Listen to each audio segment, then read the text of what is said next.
Now, there's been a lot of negativity around coalition governments. Several metros have now had coalition administrations, which have led to instability in many instances.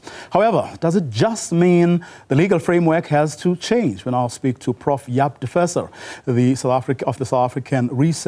African Research Chair in Multi-Level Government, Law and Development at the Dullah Omar Institute. Afternoon, Prof. Thank you very much for your time. I mean, we may not have had the best of experiences here in South Africa, but are coalition governments inherently bad? Good afternoon, and thanks for having me. Well, I mean, the answer is no, they're not inherently bad. They are a necessity in a situation where your electoral system, like the one we have, does not automatically produce a winner, and that's the reality of our electoral system.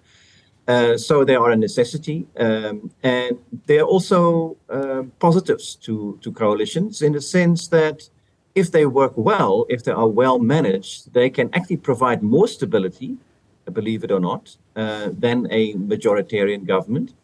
And they can also produce more, let's say, middle of the road kind of policy making, where you don't jump from one extreme to the other, because there are always a number of interests and political parties involved in taking decisions, and you get sort of a more compromised, consensus-based policy making, which can be more durable in the long term. But of course, we haven't seen those benefits coming through yet.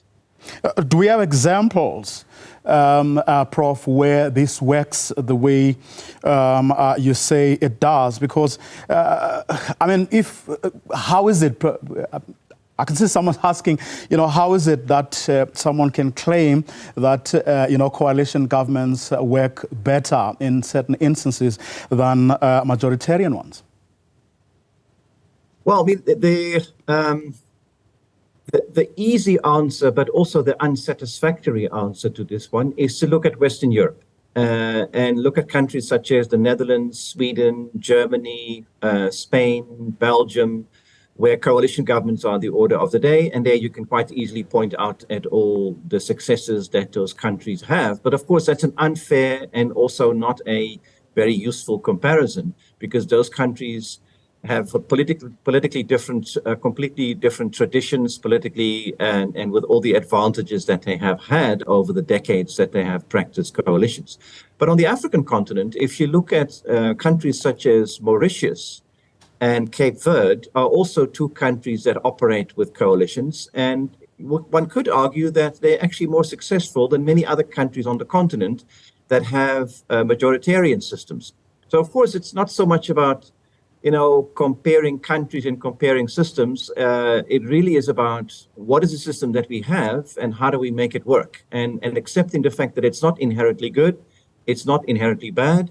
It's just something that the electoral system gives us as something that we need to deal with, because if we don't change the electoral system, this is going to be the reality for us going forward, that there's always going to be the possibility of coalition governments. Well, one often hears, especially like ANC cadres, saying they would never find common ground with, for example, the DA, yet in reality, I mean, the people of Gugulethu lead no different lives from those of Soweto. But how much of the problem has to do with perceived, ideological and other differesees?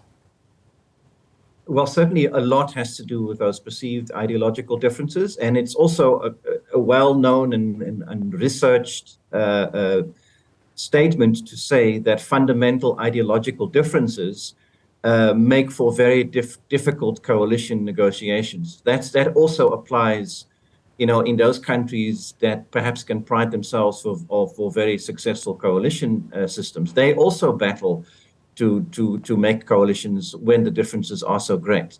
But, that's not the only thing that matters. I mean, if you look, for example, at what's happening now in the Netherlands, there are four, let's say, conservative right-wing political parties busy negotiating a coalition, and they're not managing to do it even sort of 6 months after the election. So It also depends on personalities.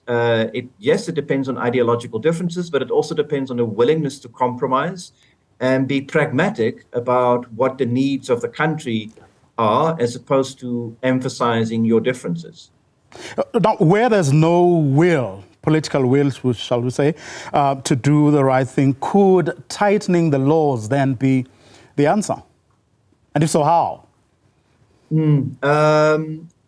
Well, I mean, if you want to abolish coalitions, if you want to not have coalitions at all, you would have to completely overhaul the electoral system and make it a constituency-based system where, the winner takes it all. Almost like, the system they have in the US and in many countries around the continent, where you have a directly elected executive and a constituency-based system for parliament, and you basically escape the need for coalitions altogether. But that's a very, very drastic intervention, and which would also come with a lot of disadvantages in terms of throwing away the diversity that our electoral system produces and how it gives a voice to so many different interests.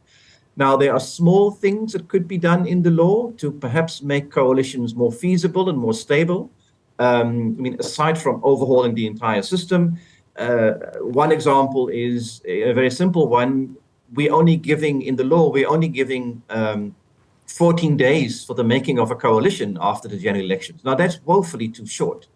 That really needs to be amended so that more time is given for the negotiating partners to come to a conclusion. We could also consider tinkering with the electoral system without completely overhauling it by introducing, the much debated threshold that the system sort of reduces the number of political parties that make it into the legislature by putting a entry requirement to say you must have at least 1% or 3% of the vote before you make it in. That reduces the number of political parties and could then make it easier to form a coalition. And the third thing that could be considered is perhaps looking at the ease with which nowadays, in terms of our current law, the ease with which motions of no confidence can be tabled almost at will. There is no limit to the number of motions of no confidence that can be tabled. And every time a motion of no confidence is tabled and passed, it throws the system into disarray once again. So there are a number of countries that have reduced and somehow limited the scope for tabling of motions of no confidence, really limiting it to situations when you really want to extract accountability from the executive, as opposed to the way it's being used now, which is just, the numbers look in my favor, so let me give it a try. Those are three things that could be considered, but none of them are silver bullets. The answer really lies in a different political culture, a different political tradition that is cognizant of the need for healthy coalitions. Prof, let's leave it there for today. Thanks very much for your time. Really appreciate it.